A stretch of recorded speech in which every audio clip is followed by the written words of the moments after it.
जय भोले बाबा की जय। एक बहुत धनवान साहूकार था जिसके घर में धन आदि किसी प्रकार की कोई कमी नहीं थी, परंतु उसको एक दुख था कि उसके कोई पुत्र नहीं था। वह इसी चिंता में रात दिन दुखी रहता था। वह पुत्र की कामना के लिए प्रति सोमवार को शिव जी का व्रत और पूजन किया करता था।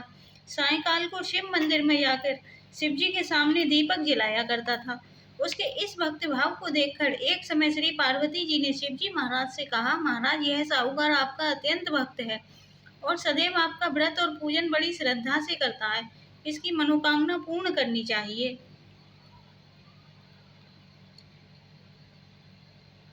शिव जी ने कहा, हे पार्वती जी, यह संसार कर्म क्षेत्र है। किसान खेत में जैसा बीज बोता है वैसा ही फल काटता है। उसी प्रकार इस संसार में प्राणी जैसा कर्म करते हैं वैसा ही फल भोगते हैं। पार्वती जी ने अत्यंत आग्रह से कहा, महाराज, जब यह आपका अत्यंत भक्त है और इसको अगर किसी प्रकार का कोई दुख है तो उसको अवश्य दूर करना चाहिए, क्योंकि आप सदैव अपने भक्तों पर दयालु होते हैं और उनके दुखों को दूर करते हैं। यदि आप ऐसा नहीं करेंगे तो मनुष्य आपकी सेवा तथा व्रत क्यों करेंगे। पार्वती जी का ऐसा आग्रह देख शिव जी महाराज कहने लगे, हे पार्वती जी, इसके कोई पुत्र नहीं है। इसी चिंता में यह अति दुखी रहता है। इसके भाग्य में पुत्र न होने पर भी मैं इसको पुत्र की प्राप्ति का वर देता हूँ, परंतु यह पुत्र केवल 12 वर्ष तक जीवित रहेगा। इसके पश्चात वह मृत्यु को प्राप्त हो जाएगा। इससे अधिक मैं और कुछ इसके लिए नहीं कर सकता। यह सब बातें साहूकार सुन रहा था। इससे उसको ना कुछ प्रसन्नता हुई, ना ही कुछ दुख हुआ। वह पहले जैसे ही शिवजी महाराज का व्रत और पूजन करता रहा। कुछ काल व्यतीत हो जाने के बाद साहूकार की स्त्री गर्भवती हुई और 10वें महीने गर्भ से अति सुंदर पुत्र की प्राप्ति हुई। साहूकार के घर में बहुत खुशी मनाई गई, परंतु साहूकार ने उसकी केवल 12 वर्ष की आयु जानकर कोई अधिक प्रसन्नता प्रकट नहीं की और न ही किसी को भेद बताया। जब वह बालक 11 वर्ष का हो गया तो उस बालक की माता ने उसके पिता से विवाह आदि के लिए कहा, तो साहूकार कहने लगा, मैं अभी इसका विवाह नहीं करूंगा, अपने पुत्र को काशी जी पढ़ने के लिए भेजूंगा। फिर साहूकार ने बालक के मामा को बुला उसको बहुत सा धन देकर कहा, तुम इस बालक को काशी जी पढ़ने के लिए ले जाओ और रास्ते में जिस स्थान पर भी जाओ यज्ञ करते और ब्राह्मणों को भोजन कराते जाओ। यथाशक्त दक्षिणा देते हुए जाना। वह दोनों मामा भांजे यज्ञ करते और ब्राह्मणों को भोजन कराते तथा दक्षिणा देते जा रहे थे। रास्ते में उनकी एक शहर पड़ा। उस शहर के राजा की कन्या का विवाह था, परंतु जो राजकुमार विवाह कराने के लिए आया था वह एक आंख से काना था। उसके पिता को इस बात की बड़ी चिंता थी कि कहीं वर को देखकर कन्या के माता पिता विवाह में किसी प्रकार की अड़चन पैदा न कर दें। इस कारण जब उसने अति सुंदर सेठ के लड़के को देखा तो उसने मन में विचार किया कि क्यों न द्वार चार के समय इस लड़के से वर का काम चलाया जाए। ऐसा विचार कर वर के पिता ने उस लड़के और उसके मामा से बात की तो वे राजी हो गए। फिर उस लड़के को वर के कपड़े पहना तथा घोड़ी पर चढ़ा दरवाजे पर ले गए और शव कार्य प्रसन्नता से पूर्ण हो गए।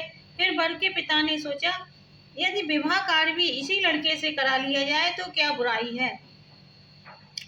ऐसा विचार कर लड़के और उसके मामा से कहा, यदि आप फेरे और कन्यादान का काम भी करा दें तो आपकी बड़ी कृपा होगी। इसके बदले में आपको बहुत कुछ धन दूंगा। तो उन्होंने यह भी स्वीकार कर लिया। विवाह कार्य भी बहुत अच्छी तरह से संपन्न हो गया।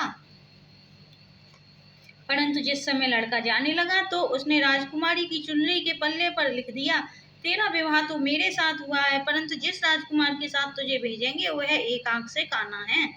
मैं काशी जी पढ़ने जा रहा हूँ। लड़के के जाने के पश्चात जब राजकुमारी ने अपनी चुनरी पर ऐसा लिखा हुआ पाया, उसने राजकुमार के साथ जाने से मना कर दिया और कहा कि यह मेरा पति नहीं है, मेरा विवाह इसके साथ नहीं हुआ है। जिसके साथ मेरा विवाह हुआ है वह तो काशी जी पढ़ने गया है। राजकुमारी की माता पिता ने अपनी कन्या को विदा नहीं किया और बारात वापस चली गई। उधर सेठ का लड़का और उसका मामा काशी जी पहुंच गए। वहां जाकर उन्होंने यज्ञ करना, लड़के ने पढ़ना शुरू कर दिया। जब लड़के की आयु 12 साल की हो गई, उस दिन उन्होंने यज्ञ रचा रखा था। लड़के ने अपनी मामा जी से कहा, मामा जी, आज मेरी तबीयत कुछ ठीक नहीं है। मामा ने कहा, अंदर जाकर सो जाओ। लड़का अंदर जाकर सो गया और थोड़ी देर में उसके प्राण निकल गए। जब उसके मामा ने आकर देखा तो वह मृत पड़ा है, तो उसको बड़ा दुख हुआ और उसने सोचा कि मैं अगर अभी रोना पीटना मचा दूंगा तो यज्ञ का कार्य अधूरा रह जाएगा।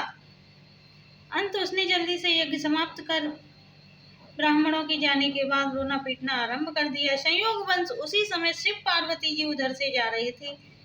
जब उन्होंने जोर जोर से रोने पीटने की आवाज सुनी तो पार्वती जी कहने लगी, महाराज, कोई दुखिया रो रहा है, इसके कष्ट को दूर कीजिए। जब शिव पार्वती जी ने पास जाकर देखा तो वहाँ एक लड़का मुर्दा पड़ा था। पार्वती जी कहने लगी, महाराज, यह तो उसी सेठ का लड़का है जो आपके वरदान से हुआ था।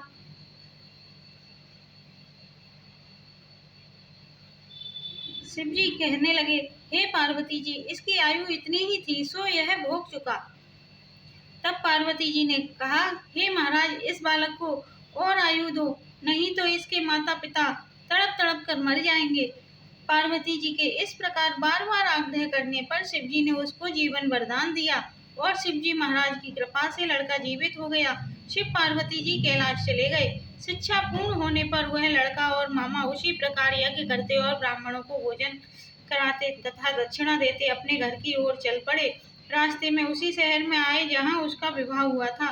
वहाँ पर आकर उन्होंने यज्ञ आरंभ कर दिया तो उस लड़के के ससुर ने पहचान लिया और अपने महल में ले जाकर उनकी बड़ी खातिर की, साथ ही बहुत दास दासियों सहित आदर पूर्वक लड़की और जमाई को विदा किया।